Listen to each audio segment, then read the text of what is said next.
모두 자리에서 일어나시겠습니다.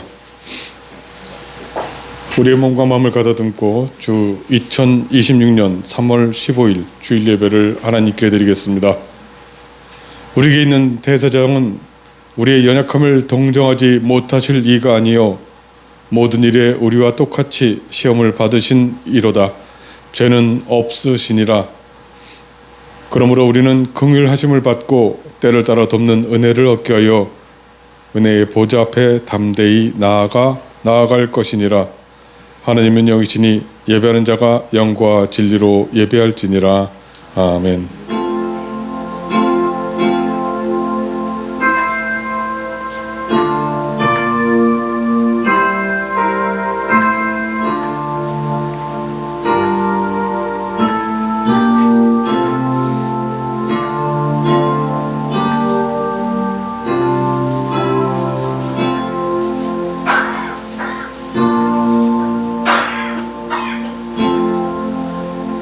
우리를 사랑하사 독생자를 주신 하나님 아버지, 부족하고 허물이 많은 저희를 구원하기 위하여 고난과 죽음의 길을 마다하지 않으시고 걸어가셨으니 그 크신 은혜를 생각할 때마다 감사와 감격으로 견딜 수 없습니다.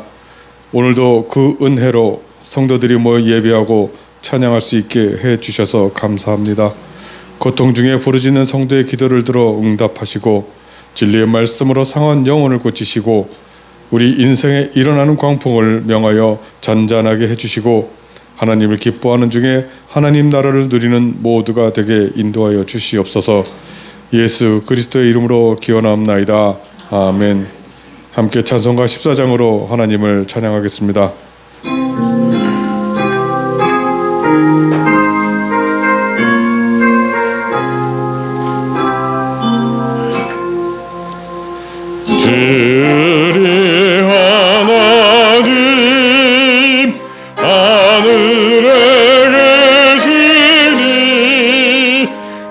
천하 만민 주 앞에 장사하네.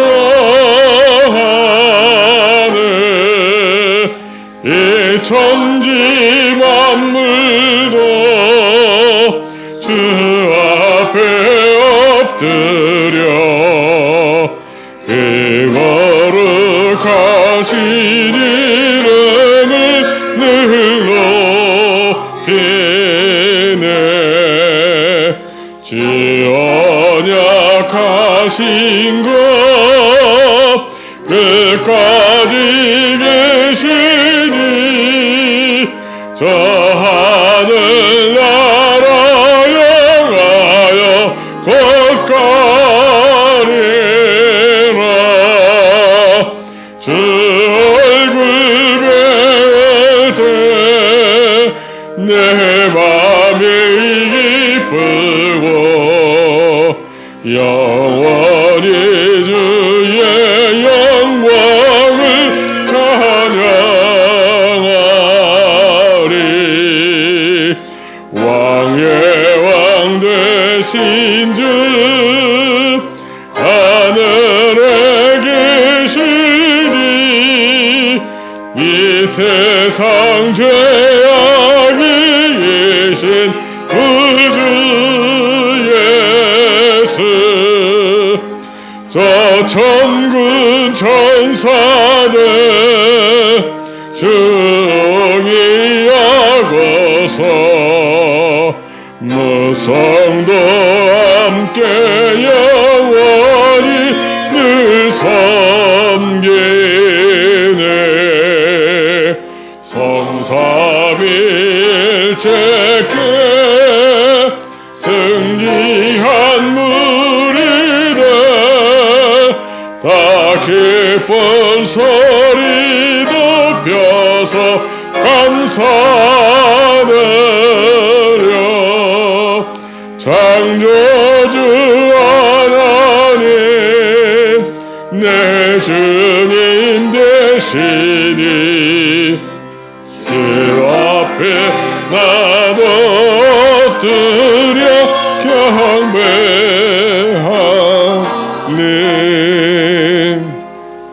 아멘.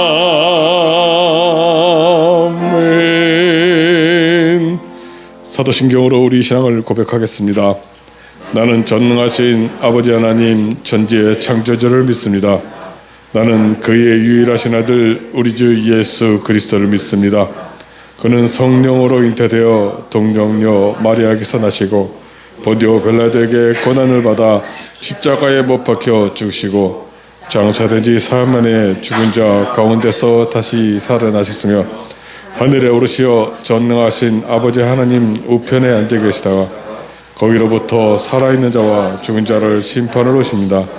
나는 성령을 믿으며 거룩한 공교회와 성도의 교제와 죄를 용서받는 것과 몸의 부활과 영생을 믿습니다.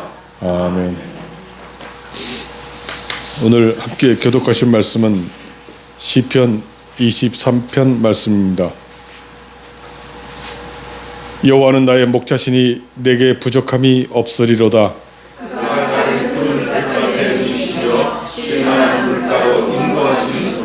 내 영혼을 소생시키시고 자기 이름을 위하여 의의 길로 인도하시는도다.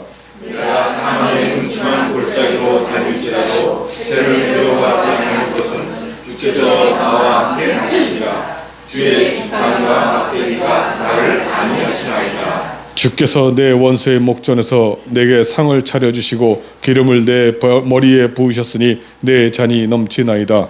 내 평생의 살아심과 인자하심이 반드시 나를 따르니 내가 여호와의 집에 영원히 살리로다. 아멘. 모두 자리에 앉으시겠습니다. 찬송가 95장으로 찬송하시겠습니다.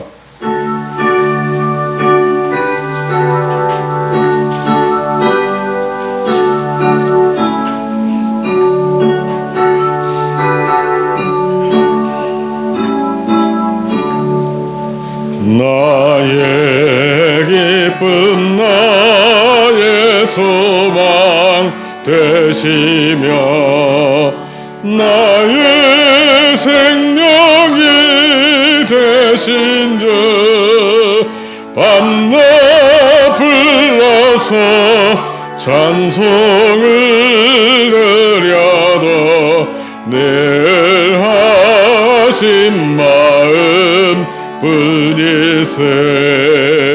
나의 사모하는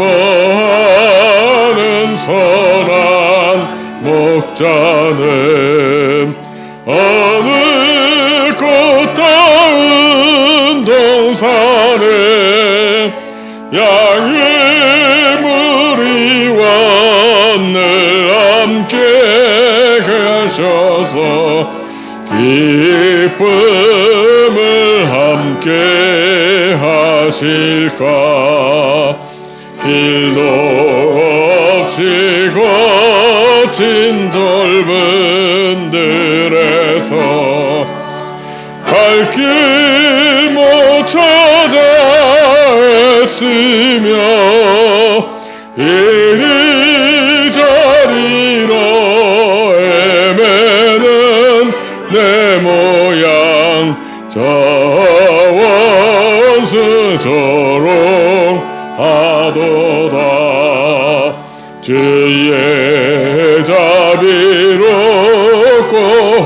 화평한 얼굴 모든 천사도 반기며 주의 놀라운 진리의 말씀에 천지가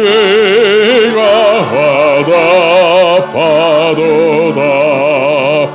나의 진정 사모하는 예수님 음성조차도 반갑고 나의 생명과 나의 참 소망은 오직 주 예수 뿐일세.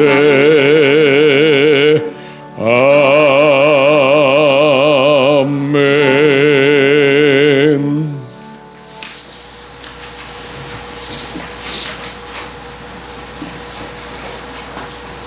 참 좋으신 하나님 아버지, 3월의 중반에 접어들며 봄을 알리는 꽃망울들과 새싹들이 조금씩 올라오는 것을 보면서 자연을 통해 저희 마음을 위로하여 주시기 원하시는 주님을 바라봅니다.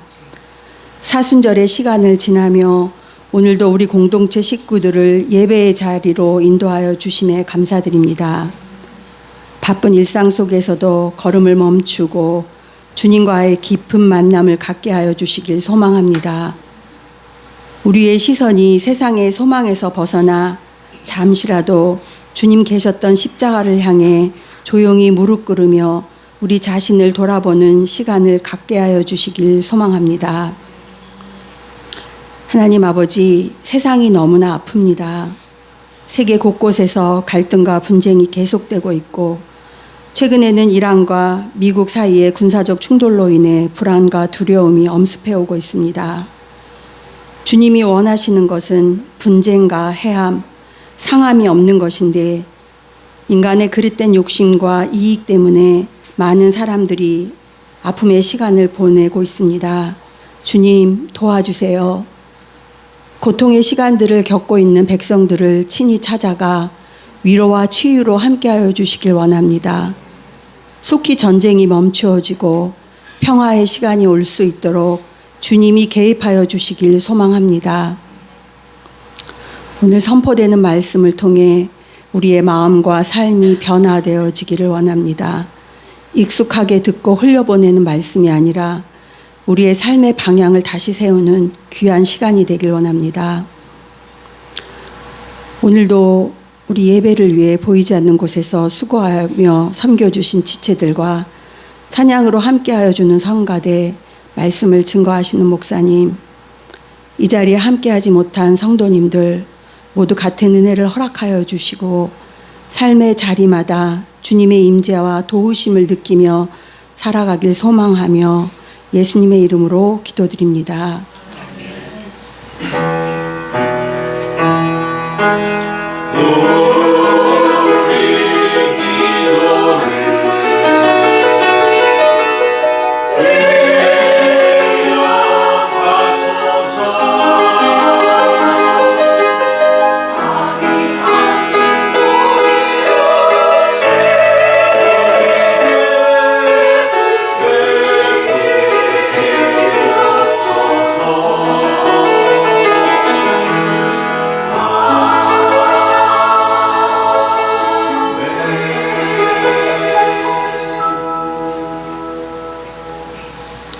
하나님께 봉헌하겠습니다.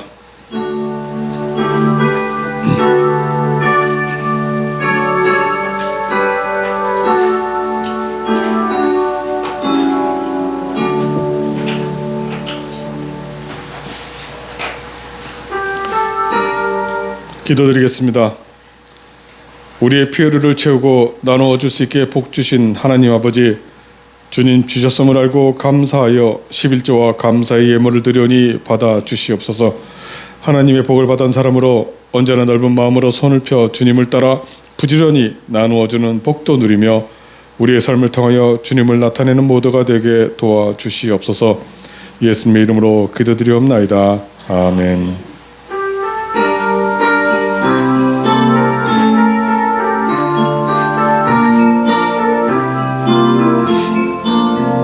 주의 사랑으로 사랑합니다. 주의 사랑으로 사랑합니다. 영제 안에서 주의 영광을 보내 주의 사랑으로 사랑합니다. 주의 사랑으로 환영합니다. 주의 사랑으로 환영합니다. 자매 안에서 주의 영광을 보내 주의 사랑으로 환영합니다. 주의 사랑으로 환영합니다. 교회 소식 알려드리겠습니다. 오늘은 사순절 네 번째 주일입니다. 우리를 살리려 예수께서 고난의 길을 걸어가신 것을 기억하고 하나님 주인 되신 삶을 살아가야겠습니다. 이번 주에 목사님께서 시찰 수련회 참석을 하시게 됩니다. 그래서 이번 주 수요일 예배 저녁 예배는 없습니다. 이번 주 새 한글 성경 소리내어 읽기 범위는 사도행전 25장에서 로마서 8장 말씀입니다. 집에서 하루 2장씩인데 이거 계속 쌓이면은 엄청 쌓입니다. 네. 잘 터시기 바라겠습니다. 찬송가 313장으로 찬송하겠습니다.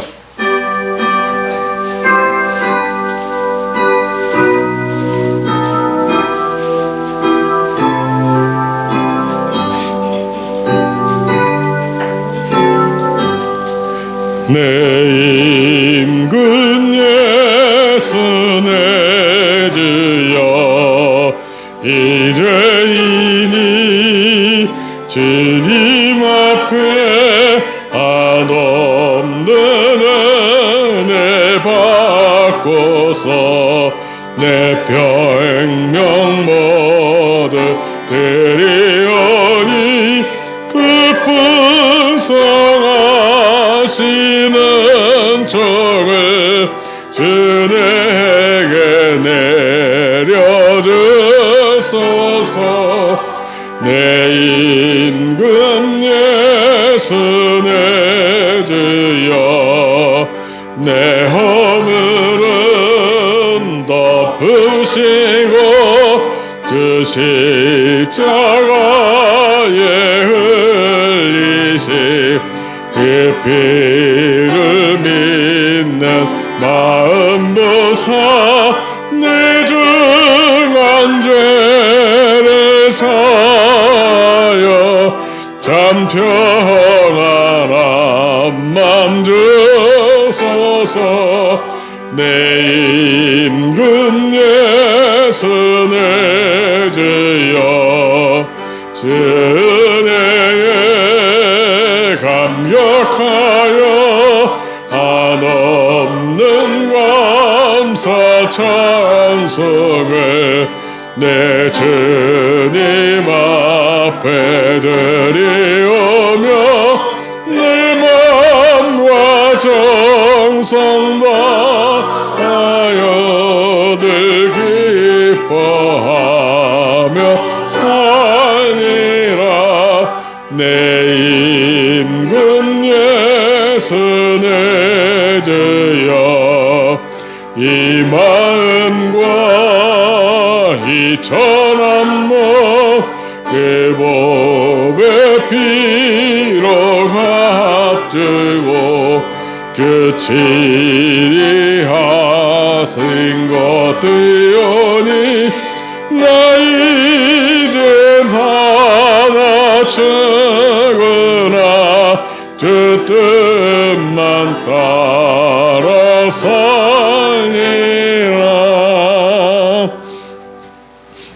오늘 우리에게 허락하시는 하나님 말씀은 창세기 4장 1절에서 15절 말씀입니다. 창세기 4장 1절에서 15절 말씀, 이 말씀은 하나님의 말씀입니다. 하나님의 말씀을 받들어 읽겠습니다. 경청하시기 바랍니다. 아담이 그의 아내 하와와 동침함에 하와가 임신하여 가인을 낳고 이르되 내가 여호와로 말미암아 등남하였다 하니라. 그가 또 가인의 아우 아벨을 낳았는데 아벨은 양치는 자였고 가인은 농사하는 자였더라. 세월이 지난 후에 가인은 땅의 소산으로 제물을 삼아 여호와께 드렸고 아벨은 자기도 양의 첫 새끼와 그 기름으로 드렸더니 여호와께서 아벨과 그의 제물은 받으셨으나 가인과 그의 제물은 받지 아니하신지라. 가인이 몹시 분하여 안색이 변하니 여호와께서 가인에게 이르시되 네가 분하여 함은 어찌 됨이며 안색이 변함은 어찌 됨이냐. 내가 선을 행하면 어찌 낯을 들지 못하겠느냐. 선을 행하지 아니하면 죄가 문에 엎드려 있느니라. 죄가 너를 원하나 너는 죄를 다스릴지니라. 가인이 그의 아우 아벨에게 말하고 그들이 들에 있을 때에 가인이 그의 아우 아벨을 쳐 죽이니라. 여호와께서 가인에게 이르시되 내 아우 아벨이 어디 있느냐. 그가 이르되 내가 알지 못하나이다. 내가 내 아우를 지키는 자니이까. 이르시되 내가 무엇을 하였느냐. 내 아우의 핏소리가 땅에서부터 내게 호소하느니라. 땅이 그 입을 벌려 내 손에서부터 내 아우의 피를 받았은즉 내가 땅에서 저주를 받으리니 내가 밭을 갈아도 땅이 다시는 그 효력을 내게 주지 아니할 것이요 너는 땅에서 피하며 유리하는 자가 되리라. 가인이 여호와께 이르되 내 재벌이 지기가 너무 무거운 아니다. 주께서 오늘 이 지면에서 나를 쫓아내시온즉 내가 주의 낯을 뵙지 못하리니 내가 땅에서 피하며 유리하는 자가 될지라. 무릇 나를 만지는 자마다 나를 죽이겠나이다. 여호와께서 그에게 이르시되 그렇지 아니하다. 가인을 죽이는 자는 벌을 7배나 받으리라 하시고 가인에게 표를 주사 그를 만나는 모든 사람에게서 죽임을 면하게 하시니라. 아멘.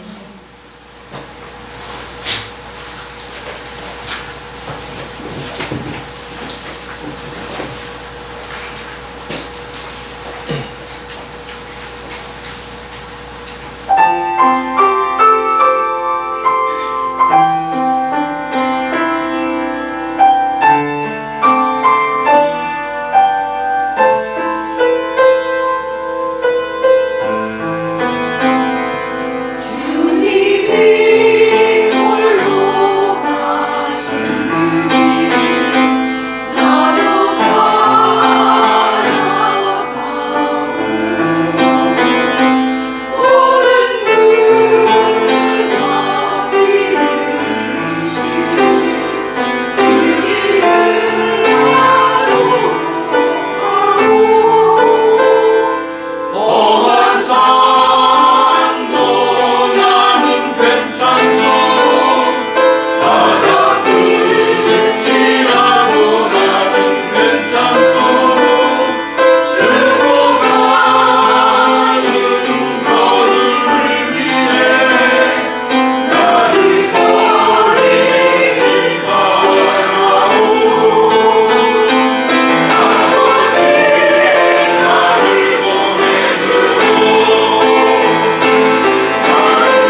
아담과 하와가 완전한 행복을 누리며 영원히 살 수 있었던 에덴 동산에서 쫓겨났습니다. 하나님의 말씀을 거역하고 사탄이 꾀는 말에 순종하여 하나님과의 관계는 끊어지고 사탄의 종이 되자 선악을 알게 하는 나무 곁에 있는 생명나무 실과를 먹으면서 영생을 누리고자 할 것을 아신 하나님께서 내쫓아 버리신 것입니다. 그렇다고 그들이 사는 곳이 척박하여 먹고 살기 힘든 곳은 아니었습니다. 에덴 동산만큼은 아니지만 그들은 땅을 경작하여 충분한 소출을 거두었고 아이를 낳았고 남자아이는 가인이라는 아들에 이어 아벨이라는 동생도 낳았습니다. 처음 가인을 낳았을 때 하나님께서 그들을 돌보신 것을 아마 마음에 새겼을 것입니다. 반드시 죽는다고 하셨지만 그 시간을 유예하여 자녀를 낳고 생명의 유업을 잇고 가게를 세울 수 있게 해주셨기에 첫 아들의 이름을 여호와의 도움으로 얻었다, 세운다라는 뜻을 가진 가인이라고 짓게 됩니다. 이후에 그의 이름은 찌르는 창이라는 의미로도 사용되기 시작합니다. 어떤 일의 결과 때문에 아마 그랬을 것입니다.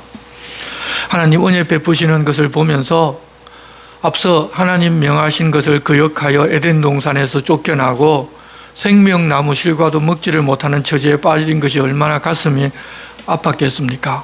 생각하면 생각할수록 안타까웠을 것입니다.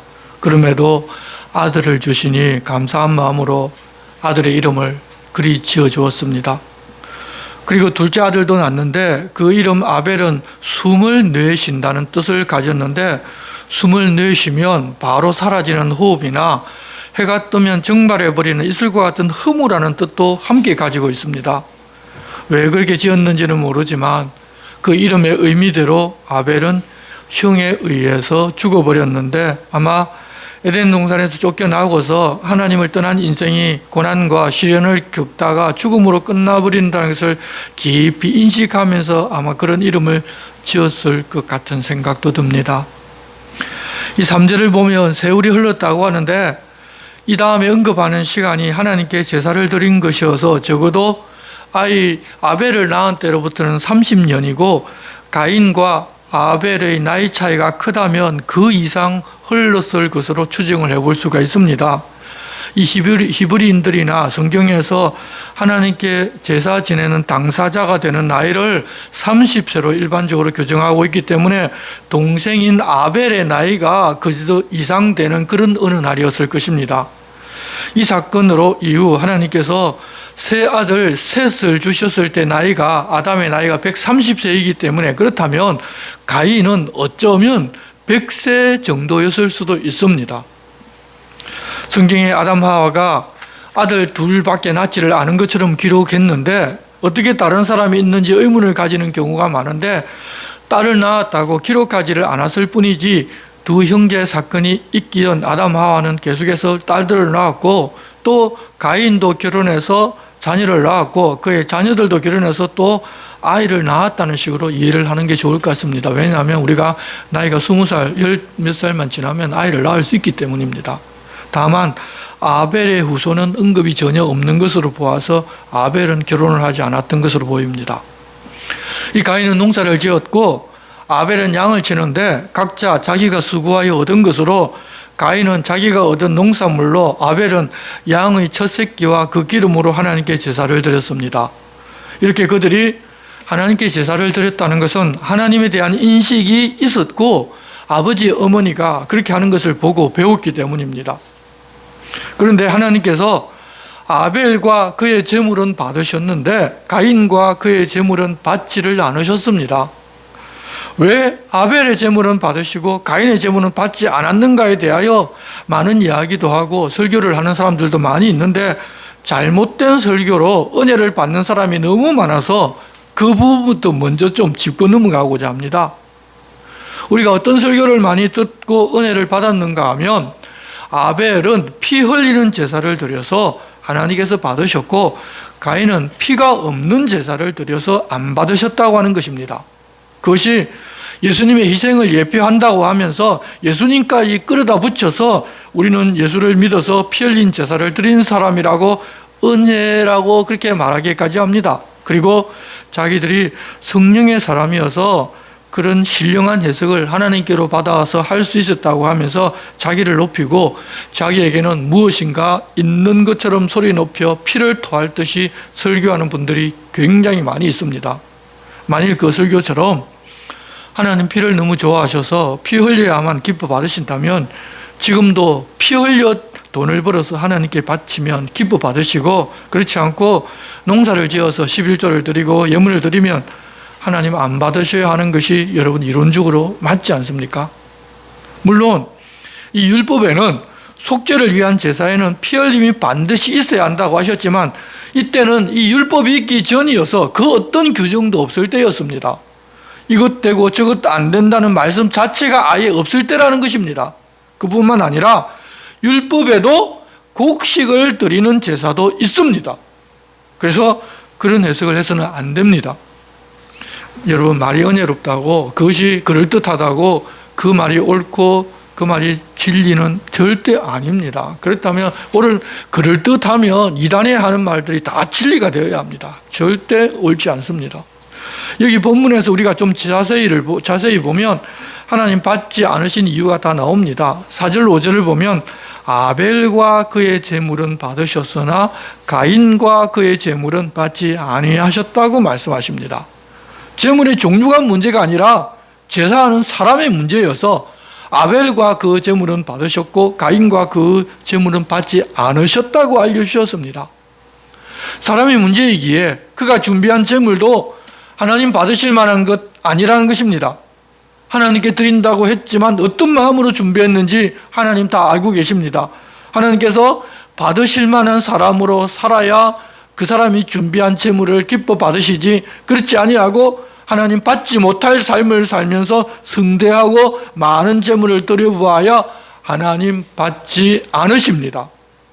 그리고 이 구약시대는 율법대로 피 흘리는 제사를 드렸지만 그럼에도 하나님 받지 않으신다는 내용이 여러 곳에서 나옵니다. 율법이 정한 대로 드렸기 때문에 하나님 반드시 받아야 한다고 생각하시는데 그것이 아니라는 것입니다. 먼저 이사야서 1장 10절부터를 보면 이런 말씀이 있습니다. 너희 소돔에 관원들아 여호와의 말씀을 들을지어다. 너희 고모라의 백성아. 이사야 선지자가 일하던 이때는 소돔 고모라는 이미 땅에서 사라지고 없었습니다. 그런데 이스라엘 백성들을 보고 소돔에 관은 고모라의 백성이라고 하십니다. 이때는 율법을 따라 열심히 하나님께 제사를 드릴 때였는데 그러는 그들을 향하여 하나님께서는 망해 사라지고 없는 소돔과 고모라의 관원이고 백성이라고 그들을 지칭하셨습니다. 다시 10절부터 말씀을 계속 보면 너희 소돔의 관원들아 여호와의 말씀을 들을지어다. 너희 고모라의 백성아 우리 하나님의 법에 귀를 기울일지어다. 여호와께서 말씀하시되 너희의 무수한 재물이 내게 무엇이 유익하뇨? 나는 수량의 번제와 살찐 짐승의 기름에 배불렀고 나는 수송아지나 어린 양이나 숫 염소의 피를 기뻐하지 아니하노라. 너희가 내 앞에 보이러 오니 이것을 누가 너희에게 요구하였느냐? 내 마당만 밟을 뿐이니라. 헛된 재물을 다시 가져오지 말라. 분향은 내가 가정이 여기는 바요 월삭과 안식일과 대회로 모이는 것도 그러하니 성회와 아울러 악을 행하는 것을 내가 견디지 못하겠노라. 내 마음이 너희의 월삭과 정한 절기를 싫어하느니 그것이 내게 무거운 짐이라. 내가 지기에 곤비하였느니라. 너희가 손을 펼 때 내가 내 눈을 너희에게서 가리고 너희가 많이 기도할지라도 내가 듣지 아니하리니 이는 너희의 손에 피가 가득함이라. 너희는 스스로 씻으며 스스로 깨끗하게 하여 내 목전에서 너희 악한 행실을 버리며 행악을 그치고 선행을 배우며 정의를 구하며 학대받는 자를 도와주며 과를 위하여 신원하며 과부를 위하여 변호하라 하셨느니라. 무수히 많은 재물을 잡아서 피를 흘려 제사드렸고 안식일, 월삭, 성회라고 하면서 모여서 예배를 하고 있었는데 하나님 아무 관심 없다고 하십니다. 왜 그런가 하면 성회와 더불어 악을 행하기 때문입니다. 사람이 그렇다는 것입니다.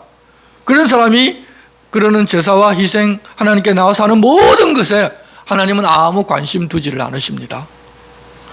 오늘날에도 수많은 성회가 있고 집회가 있고 주일 예배가 있지만 화려한 예배와 함께 악을 행하고 있다면 하나님 그 예배에 아무 관심 없으십니다.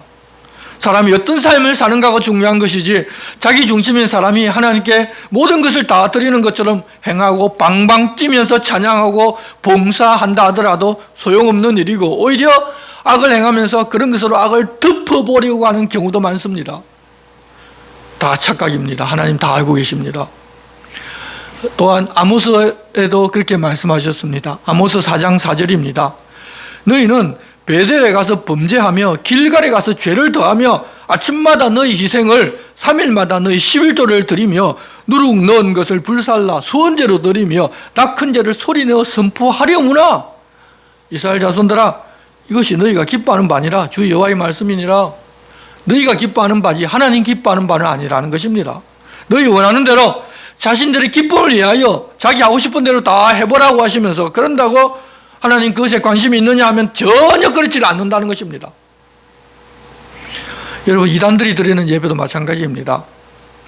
얼마 전 방송에서 나온 어떤 이단이 예배 드리면서 거룩한 성 찬양을 하는데 소름이 끼쳤습니다. 여러분, 찬양이면 다 찬양 아닙니다. 사람이 그렇지를 못하면 아무 소용없습니다. 물론 우리가 완전한 의인이 되어야 하나님 받으신다는 이야기가 아닙니다. 죄인이기 때문에 우리는 죄를 지을 수밖에 없는 존재이지만 적어도 하나님을 주인으로 삼고 하나님 기뻐하신 삶을 살기 위해서 내가 주인된 삶을 내려놓고자 발버둥 치면서 하나님을 찾고 예배하고 마음을 다하여 예물 드리면 하나님 그 마음 다 알고 받으시지만 자기가 주인 되어서 마귀의 종으로 살면서 하나님께 무엇을 드려서 환심을 얻고 하나님께 다른 반대급부로 뭐 큰 것을 받아보고자 하는 마음으로 드리는 것은 받지 않으신다는 사실을 우리는 알고 내가 어떤 존재인지 내 삶이 어떤 삶인지를 살펴보는 우리가 되어야 합니다. 그렇게 하나님께서 자기와 자기가 드린 제물을 받지 않으시자 가인이 몹시 분하여 안색이 변합니다. 그때 하나님께서는 이렇게 말씀하십니다. 6절입니다. 여호와께서 가인에게 이르시되 내가 분하여 하면 어찌 됨이며 안색이 변하면 어찌 됨이냐. 내가 선을 행하면 어찌 낯을 들지 못하겠느냐. 선을 행하지 아니하면 죄가 문에 엎드려 있느니라. 죄가 너를 원하나 너는 죄를 다스릴지니라. 이 가인이 무엇에 대하여 그리고 누구를 향하여 분을 내었겠습니까? 우리는 좀 자유롭게 성경에서 규정하고 있지 않기 때문에 생각해 볼 수 있습니다. 자기 재산은 받지 않으시고 동생이 드린 재산은 받으시니까 동생 아벨에게 분을 내었을 수도 있지만 좀 생각해 보면 아벨과 그의 재물은 받으시고 자기와 재물은 받지 않으신 하나님께 분을 내고 있는 것입니다. 힘들어요. 고생해서 준비하고 제사까지 드렸으면 그 정성을 보아서라도 받으셔야 하는 것 아니냐는 것입니다. 결국 그 배경에는 하나님께서 주인이신 것이 아니라 자기가 주인되어 있다는 것이 드러납니다. 아담이 선악을 알게 하는 나무의 열매를 먹고 타락한 이후 사람은 결국 자기가 주인되어 살아가는데 자기 마음대로 하는 것 같지만 숨어있는 사탄의 종으로 사탄이 하자는 대로 가게 되어 있습니다. 그래서 자기가 주인되면서 하나님께 분을 내는 죄가 나타나기 시작하면 불의, 추악, 탐욕, 악의가 가득하고 시기, 살인, 분쟁, 사기, 악독, 수군수군대고 비방하고 능욕하고 교만하고 자랑하고 악을 도모하고 부모를 거역하고 우매하고 배약하고 무정하고 무자비한 자가 되는데 가인도 결국 거기부터 시작해서 살인까지 갑니다. 가인이 자기가 주인되어 동생에 대한 미움이 생기고 자기가 하고 싶은 대로 다 한다고 알았겠지만 결국 사탄이 원하는 대로 가서 하나님을 죽일 수가 없으니 하나님의 형상인 사람의 가치로 사는 동생을 죽이기까지 합니다. 결국 내가 주인이고 사탄을 주인으로 모시기 때문에 사탄이 원하는 그런 일을 하게 된 것입니다. 가인이 그렇게까지 할 것 다 아시고 하나님은 가인에게 선을 행하지 아니하면 죄가 문 앞에 엎드려 있고 죄가 너를 원하나 너는 죄를 다스리라고 권하셨지만 죄의 종인이 죄의 지배를 받지 여러분 죄를 멀리하지를 못합니다. 우리도 내가 하나님 받으실 만한 사람이 되어 하나님께서 기뻐 받으실 만한 제물을 드리는 것이 아니라 재물로만 하나님의 환심을 사려고 하는 경우가 많습니다. 여러분, 일반 우상을 섬기는 자세가 바로 그것입니다.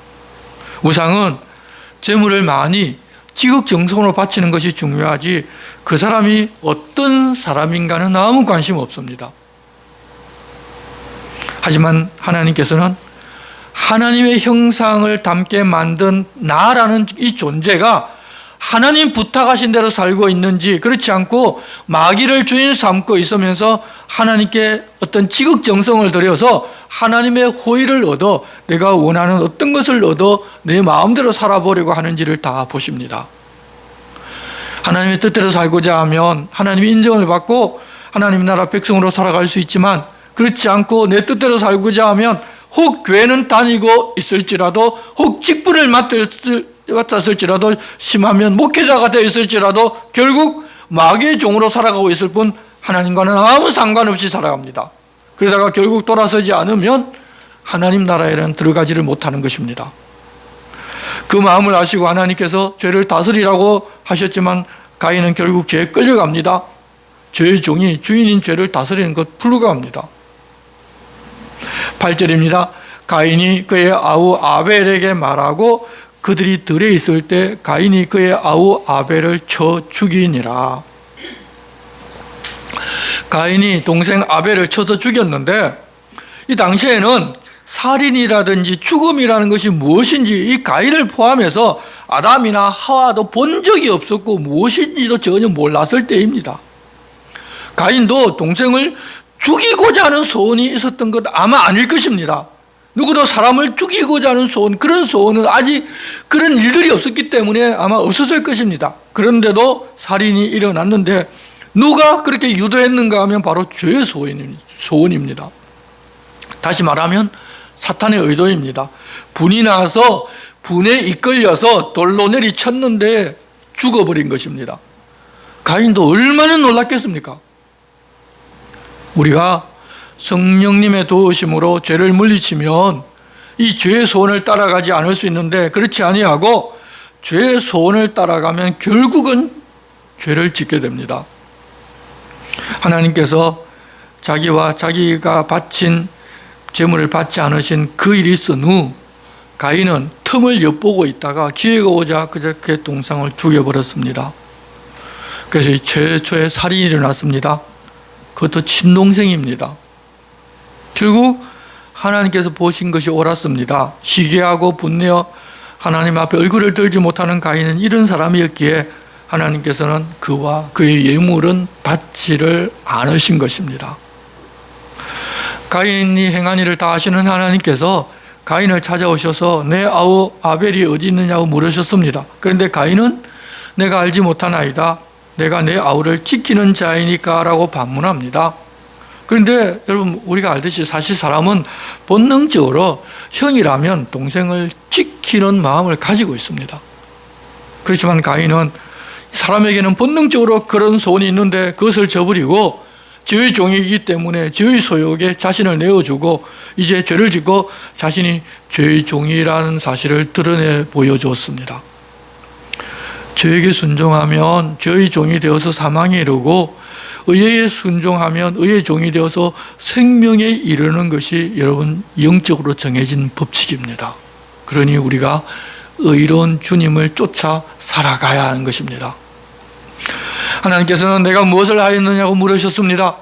사람이 무엇을 하고 어떻게 하느냐가 중요합니다. 하나님께서는 아담에게도 내가 어디에 있느냐, 무엇을 하였느냐고 물으셨는데 하나님 뜻을 따라 행하였는지 아니면 자기 소원에 따라, 죄의 소원에 따라 행하였는지를 돌아보라는 것입니다.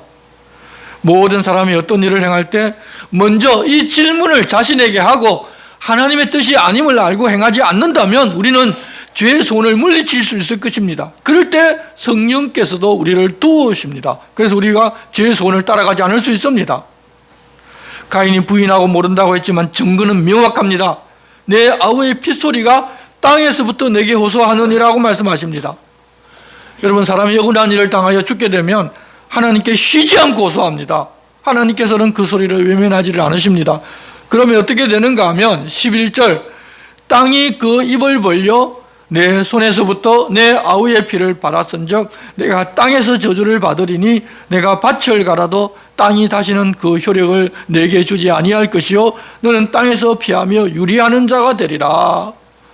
살인을 했음에도 하나님께서는 사람을 저주하지를 않으셨습니다. 그러면 누가 저주하는가 하면 무고한 사람의 피를 받은 땅이 그렇게 한 사람을 저주하고 땅이 사람에게 내어주어야 할 것을 내어주지를 않습니다. 그래서 땅에서 밭을 갈아도 원래 효력을 내주지 아니하고 그 땅이 그 사람을 싫어하기에 그는 땅을 이리저리 피하여 도망다니게 됩니다. 그래서 죄인은 쫓는 사람이 없는데도 쫓기면서 살아가는데 평생을 그렇게 쫓기며 살아갑니다. 여러분, 죄를 지으면 마음이 늘 분주하고 어떻게 될지를 몰라서 평안한 삶을 살지를 못합니다. 그렇게 하자 가인은 13절 가인이 여호와께 아뢰되 내 죄벌이 지기에 너무 무거우니이다. 주께서 오늘 이 지면에서 나를 쫓아내시온즉 내가 주의 낯을 배웁지 못하리니 내가 땅에서 피하며 유리하는 자가 될지라 물은 나를 만나는 자마다 나를 죽이겠나이다.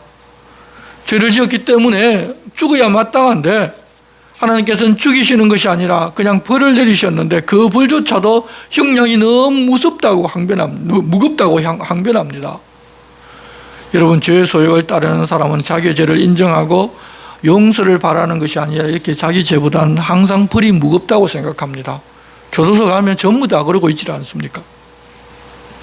그리고 이제 하나님도 자기를 돌보시지 아니하실 것이니 땅에서 피하여 숨어 살아가는데 그럼에도 자기를 살인자라고 하면서 만나는 사람마다 자기를 죽일 것이라고 없는 일도 있을 것이라고 확대하여 마치 하나님 책임지십시오라는 식으로 말합니다.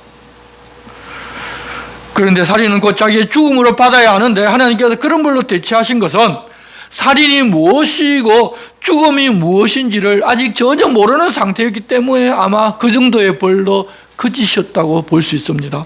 죽음이라든지 죽이는 것이 무엇인지 아무것도 모르고 그랬으니 일단은 그 정도의 처벌을 내리셨습니다. 그래서 죽지 않고 죽음의 공포 속에서 살게 하신 것입니다. 그렇게 죽는 것을 두려워하자 15절 여호와께서 그에게 이르시되 그렇지 아니하다. 가인을 죽이는 자는 벌을 7배나 받으리라 하시고 가인에게 표를 주사 그를 만나는 모든 사람에게서 죽임을 면하게 해주셨습니다. 이제 가인은 그곳에 살지를 못합니다. 그래서 그곳을 떠나 삽니다. 16절부터는 그곳을 떠나 살게 된 가인의 자손에 대해서 이야기를 합니다. 가인이 여호와 앞을 떠나서 에덴 동쪽 노 땅에 거주하더니 아내와 동침하며 그가 임신하여 에녹을 낳은지라. 가인이 성을 쌓고 그의 아들의 이름으로 성을 이름하여 에녹이라 하니라. 에녹이 이랏을 낳고 이랏은 머우야엘을 낳고 머우야엘은 머드사엘을 낳고 머드사엘은 라멕을 낳았더라. 라멕이 두 아내를 맞이하였으니 하나의 이름은 아다요 하나의 이름은 실라였더라. 아다는 야발을 낳았으니 그는 장막에 거주하며 가축을 치는 자의 조상이 되었고 그의 아우의 이름은 유발이니 그는 수금과 퉁소를 잡는 모든 자의 조상이 되었으며 실라는 두발가인을 낳았으니 그는 구리와 쇠로 여러 가지 기구를 만드는 자요 두발가인의 누이는 나아마였더라. 라멕이 아내들에게 이르되 아다와 실라여 내 목소리를 들으라. 라멕의 아내들이여 내 말을 들으라. 나의 상처로 말미암아 내가 사람을 죽였고 나의 상함으로 말미암아 소년을 죽였도다. 가인을 위하여는 벌이 7배일진데 라멕을 위하여는 벌이 77배이로다 하였더라. 사람이 생육하고 번성하면서 성을 쌓고 목축도 하고 문화생활도 하고 농사짓는 도구도 만들고 남을 치는 무기도 이제 만듭니다. 그때 어떤 젊은이가 라멕에게 어쩐 일로 그랬는지는 모르지만 상처를 입혔는데 라멕이 그를 쳐서 죽이고 살인의 노래를 지어 부릅니다. 그 노래는 살인자 가인을 죽이면 벌을 7배 내리겠다는데 자기를 누가 죽이면 벌이 77배일 것이라고 말합니다. 하나님께서는 가인이라는 살인자조차도 죽이지를 말라고 그렇게 말씀하셨는데 살인자 가인으로부터 5대가 내려갔자 라멕은 자기를 죽이면 관련된 모든 사람을 다 죽이겠다고 이제부터 집단 학살을 하겠다고 공포한 것입니다. 이제 세상은 무자비한 살인과 복수, 공포의 시대로 변했습니다. 그렇게 가인의 계보를 따라 죄의 소욕을 따르는 사람이 생겨났습니다. 그렇지만 하나님께서는 아담 하와에게 또 다른 아들을 주셨습니다. 아담은 가인이 죽인 아들 대신에 다른 씨를 주셨다고 하는데 그 의미는 정리한다, 임명한다는 의미가 있습니다. 26절입니다. 셋도 아들을 낳고 그의 이름을 에노스라 하였으며 그때 사람들이 비로소 여호와의 이름을 불렀더라. 이 세상에는 이때부터 죄의 소욕을 따르는 사람과 의의 소욕을 따라 하나님 앞에서 살아가는 사람의 두 부류로 나뉘어졌습니다. 이 셋 계보가 노아의 계보로 흐르고 또 아브라함의 계보로도 흐릅니다. 그런데 그렇다면 그렇게 하나님의 인정을 받았지만 죽어버린 아벨만 억울한 것 아니냐는 생각을 또 할 수가 있습니다. 그렇지만 우리는 좀 넓게 하나님 보시는 것을 보면서 그런 짧은 소견에 빠져들지 말아야 합니다. 신약 성경을 보면 예수님께서 의인 아벨의 피를 언급하십니다. 의인이라고 하나님이 인정하셨고 예수님도 인정하셨습니다. 그리고 히브리서 11장 4절에는 믿음으로 아벨은 가인보다 더 나은 제사를 하나님께 드림으로 의로운 자라 하시는 증거를 얻었으니 하나님이 그 예물에 대하여 정언하심이라. 그가 죽었으나 그 믿음으로써 지금도 말하느니라고 하심으로써 그는 하나님의 인정을 받은 분으로 믿음의 반열에 들어와 있다는 사실을 알려주십니다. 영원한 하나님의 나라를 이어보로서 받아 사는데 여러분 이 땅에서 좀 오래 사나 그냥 짧고 굵게 살다 죽는 똑같습니다. 영원한 생명이 가장 중요한 것 아닙니까? 성도 여러분, 하나님께 세워주신 첫 번째 가정에서 살인이라는 무서운 일이 발생했는데 그 배경을 보면 자기가 주인된 삶을 살고 있는 사람을 통하여 죄의 소욕이 그를 붙잡아서 일어났다는 것을 보았습니다. 하나님께 예물과 제사, 예배 등등 안 드린 것이 아니라 정성을 다해서 준비해서 드렸음에도 그 사람이 하나님 받으실 사람이 아니었고 그도 결국 죄의 소욕을 물리치지를 못하고서 결국 그리 되어버렸습니다. 사실 우리도 그렇게 우리 문 앞에 도사리인 죄의 소욕으로 매 순간 유혹을 받고 사는 사람들입니다. 여러분, 내가 주인 되어 살아가면 넘어갈 수밖에 없습니다. 내가 주인된 그 삶의 주인이 진짜 주인이 바로 마귀, 죄이기 때문입니다. 하지만 우리를 도우는 성령님께 묻고 하나님의 뜻을 찾아서 그 길로 가고자 하면 의롭다 하심을 인정받은 아벨의 길을 따를 수 있고 그의 피보다 더 나은 예수 그리스도의 보혈의 은혜를 힘입어 우리는 하나님의 사람으로 살아갈 수 있는 자격을 이미 얻었습니다. 이제 하나님 주인이신 삶을 살아가면서 선을 행하여 얼굴을 들 수 있는 사람으로 죄의 소원이 있지만 죄를 다스리는 사람이 됩시다. 우리의 힘으로는 할 수 없지만 성령께서 그렇게 살도록 도우시고 늘 힘을 주십니다. 그래서 하나님의 얼굴을 바라며 하나님 무엇을 기뻐하시는지 하나님 바라실 것만 한다면 우리는 죄에 빠져들지 않고 살아갈 수 있다는 것을 기억하고 이제부터 그렇게 사는 모두가 됩시다. 주님이 권하십니다. 기도하겠습니다. 하나님 아버지, 아담의 가정이 그랬듯이 우리의 가정도 늘 죄의 유혹과 다툼, 시기 그리고 그런 것이 발전하여 죄의 유혹을 받아들여 더 심한 죄까지도 범할 연약한 가정들이고 늘 많은 문제와 하루하루 씨름하며 살아갑니다.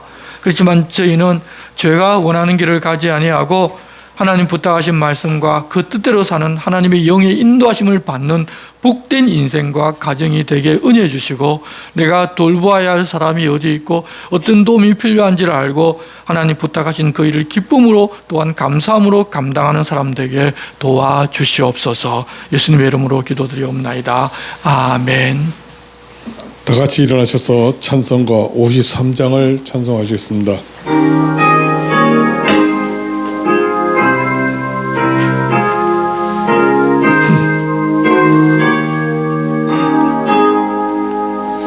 성전을 떠나가기 전 머리를 숙일 때 주께서 함께 계시고 내려 주소서. 집으로 돌아가는 길 지동에 가시고 내 모든 언행심사를 다 지켜주소서. 거룩한 날이 다가고 저녁이 되도록 주님 맘에 빗대사 늘 계시옵소서. 아멘.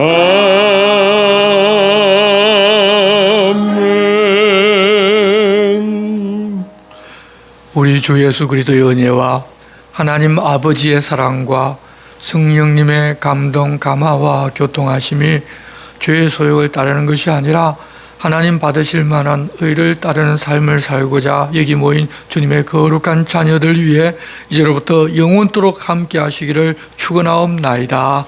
아멘.